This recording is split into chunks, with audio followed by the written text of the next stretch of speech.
jamaah, oh jamaah. Alhamdulillah. Waduh, alhamdulillahirabbil alamin. Kembali lagi di Islam itu Indah. Jamaah yang ada di rumah pasti udah nunggu nih ya. Pertanyaan apa sih yang bikin panas dari tadi nih sebelum iklan? Guru-guru kita mau jawab langsung. Kalau gitu masuk aja ke segmen Tanya Dong Ustadz. Kami semua tanya dong Ustaz. Sebelumnya dulu, dengerin dulu. Kepada semua laki-laki yang menzalimi KDRT kepada perempuan, dengerin. Kata Nabi, engkau punya ibu. Bayangkan dia adalah ibumu. Bayangkan dia adalah saudara perempuanmu. Bayangkan dia adalah anak perempuanmu. Rela kau sakiti dia. Boleh saya baca? Baca. Iya. Dari Instagram Mbak Allah. Assalamualaikum Ustadz. Saya mau bertanya dengan sebuah cerita singkat.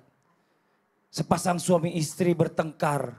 Lalu suami mengusir istri dengan menyebut kalimat, pergi kamu, bawa barang-barang kamu ke rumah orang tuamu. Lalu beberapa harinya lagi mengusir lagi dengan melempar barang-barang istri keluar rumah. Sambil berkata, pergi sana kamu. Namun si istri tidak pergi. Si istri bertahan. Kalau memang ada surat cerai, baru si istri akan keluar dari rumah. Lalu beberapa minggu kemudian, si suami minta maaf ke istri melalui chat. Dan kata-katanya suami bilang, dia tidak bermaksud untuk bercerai. Pertanyaan saya, apakah ketika suami mengusir istri dari rumah, itu sudah jatuh talak? Dan bagaimana hakikatnya hubungan di antara keduanya ini menurut Islam Ustadz? Apakah mereka masih suami istri? Mohon penjelasannya, karena sangat penting sekali. Terima kasih Ustadz. Assalamualaikum warahmatullahi wabarakatuh. Ternyata istrinya diusir. Tidak mau pergi. Ngapain dia yang pergi istrinya? Karena itu rumah kontrakan. Oh. Bisa jadi. Sakit hati. Penjelasannya tolong Ustadz. Begini. Dengarkan kepada semua laki-laki. Laki-laki yang sebentar-sebentar dia mengusir. Sedikit sebentar. Berarti dia adalah laki-laki bermulut wanita. Ingat. Sakit hati aku deh. Kalau ada lagi diusir. Program kita ini adalah Islam itu indah. Kami tidak menganjurkan untuk cerai, tapi klarifikasi dulu. Dan ternyata laki-laki yang mengusir, memberikan, maka yang harus dilakukan adalah minta penjelasannya. Minta penjelasan. Lalu yang kedua, beritahukan kesungguhannya. Kalau memang mau kembali, datang. Jemput aku. Muliakan aku. Buat surat perjanjian. Saya berapa kali membuat surat perjanjian. Ustadz sering begitu? Bukan orang. Oh orang, kaget saya. Setiap dia mau rujuk, bikin surat perjanjian. Hitam di atas putih, kasih materai. Jangan lagi lakukannya. Dia mau minta maaf. Kusur kayak gitu. Memang rujuk itu sih bisa. Gampang. Aku rujuk kamu itu bisa. Tapi saya minta hitam di atas putih. Kalau dia udah ngusir gitu udah jatuh talak dong harusnya. Enggak, belum tentu. Belum Kita tentu. tanya dulu. Kita tanya dulu. Kemungkinan laki-laki itu tidak memukul istrinya. Tapi dia hanya meredamkan dirinya. Ya kita ambil baiknya aja ya Ustadz ya. Terima kasih banyak Ustadz Maulana. Itu pertanyaan panas pertama yang bikin saya panas. Pertanyaan yang bikin saya panas kedua. Nih lagi nih. Dari Instagram Mbak Allah. Assalamualaikum Ustadz Ustazah. Izin bertanya. Jika ada seorang suami yang melakukan kekerasan kemudian mengusir dan mengancam membunuh yang kesekian kalinya. Dan terang-terangan di hadapan anaknya. Mengancam untuk dibunuh dia nih kayaknya nih. Terus sebelumnya si istri selalu memaafkan dan menutup aib suaminya itu dari semuanya. Sampai akhirnya si istri pulang ke rumah orang tuanya, cerita ke orang tuanya, sudah lama tapi suami tidak punya itikat baik untuk memperbaiki hubungan dan tidak merasa bersalah atas apa yang telah dilakukan pada istrinya.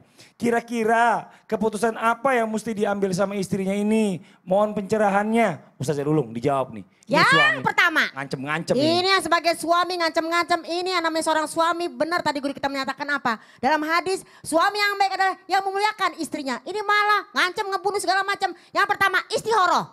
Bagus, kita minta pilihan kepada Allah. Yang kedua, bagus banget cerita sama orang tua daripada cerita sama orang lain. Kenapa? Dalam surat An-Nisa dinyatakan jika ada persengketaan, maka ceritalah kepada keluarga. Cari yang bijaksana, kemudian islah di situ. Perbaiki, gimana? Kita pisah dengan baik. Lagian pakai ngebunuh-ngebunuh, heran. Kalau keburu meninggal bagaimana? Kalau keburu mati gimana? Emang dia mau tanggung jawab keluarganya? Dan yang ketiga, ingat Anda tidak sendirian. Kita sama-sama, kita bela hidup kita. Kita minta yang namanya hak kita kepada pasangan kita. Apalagi dia yang merasa nggak bersalah. Ini gimana? Maka kita harus cerita kepada yang lebih berilmu, kepada orang tua kita yang sudah berumah tangga sangat lama, kepada guru-guru kita mungkin kita cerita. Karena apa? Seperti kisah Haulah binti Salabah yang bercerita kepada Rasulullah tentang bagaimana seorang suami menzoliminya. Jadi ceritakan semua pada yang lebih berilmu agar dapat jawaban yang lebih enak. Allah, Karena ya kalau dapat Rabbi. jawaban yang gak enak, wah sabar dia lama-lama dibunuh bagaimana? Iya, gak pernah mikir Paling ya. bagus saja. Seandainya Paling bagus orang saja. tuanya Siapa yang gitu. pernah jadi saksi waktu akad nikah Nah panggil. panggil dia tuh saksinya, Ada orang panggil pernah walinya, panggil ada semuanya. kemarin sahabat saya jadi saksi Gimana, pernah. gimana? Iya. Saksi nikah. Terus. Diundang semua itu. Yang Alhamdulillah. pernah jadi saksi. Saya Tidak, dong. tidak gampang jadi saksi nikah. Makanya. Karena siapa yang jadi saksi nikah undang kembali untuk menyelesaikan persoalan. Walaupun ada Betul. persoalan tidak tadi ya, oh, Iya, seperti iya. itu. Wah, repot Ya juga. mudah-mudahan ya bisa dijawab ya. Kemarin saya pertanyaan baru jadi ini. 2 saksi nikah lagi. Ya oke, kita lanjut lagi buat jamaah Islam itu. Terima kasih banyak Ustaz Jalulung. Ya, kita langsung dengarkan kesimpulan dari pertemuan kita hari ini. Sekaligus doa dipimpin guru kita Ustaz Syam. Tafadhol Ustaz Syam. Bismillahirrahmanirrahim. Jamaah Islam itu indah yang dimuliakan Allah Subhanahu wa taala, begitu indahnya memaafkan. Kenapa? Karena Allah Subhanahu wa taala menawarkan barang siapa yang ingin dimudahkan urusannya di akhirat, maka mudahkanlah urusan manusia atau urusan orang lain di dunia. Kalau kita di hadapan Allah Subhanahu wa taala ingin dimaafkan segala kesalahannya, maka belajarlah juga kita untuk memaafkan manusia yang lainnya. Bulan Ramadan senantiasa kita baca kemarin, Allahumma innaka afuwun tuhibbul afwa fa'fu anna. Ya Allah, sungguh Engkau Maha Pemaaf dan Engkau mencintai untuk memaafkan, maka maafkan aku. Jikalau kita senang untuk dimaafkan oleh Allah Subhanahu wa taala, maka marilah kita belajar untuk mengambil sifat pemaafnya Allah untuk kita memaafkan kesalahan orang lain. Tidak ada manusia yang sempurna. Setiap manusia pasti pernah melakukan kesalahan, dan ketika manusia melakukan kesalahan, hal terindah adalah jikalau kita mampu untuk memaafkan, karena memaafkan berpahala surga. Bismillahirrahmanirrahim.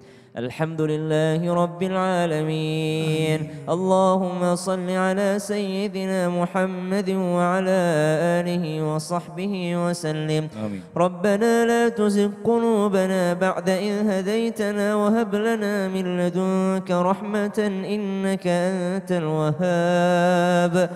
Rabbana afrigh alaina sabran wa tawaffana muslimin wa alhiqna bis salihin. ربنا أفرغ علينا صبرا وثبت أقدامنا يا الله, penuhi hati kami dengan sifat sabar, penuhi hati kami dengan kesabaran, sehingga tidak ada lagi selain kesabaran yang kami masukkan ke dalam hati kami. Wa sallallahu ala sayyidina Muhammad walhamdulillahi rabbil alamin. Amin amin ya rabbal alamin. Masya Allah, alhamdulillah. Demikianlah perjumpaan kita hari ini. Semoga dijadikan ilmu yang bermanfaat untuk kita semuanya.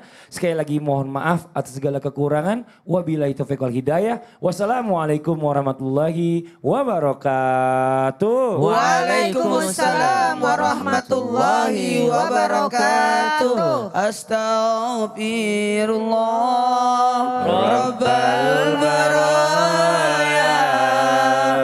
Astaghfirullah minal khataya. Astaghfirullah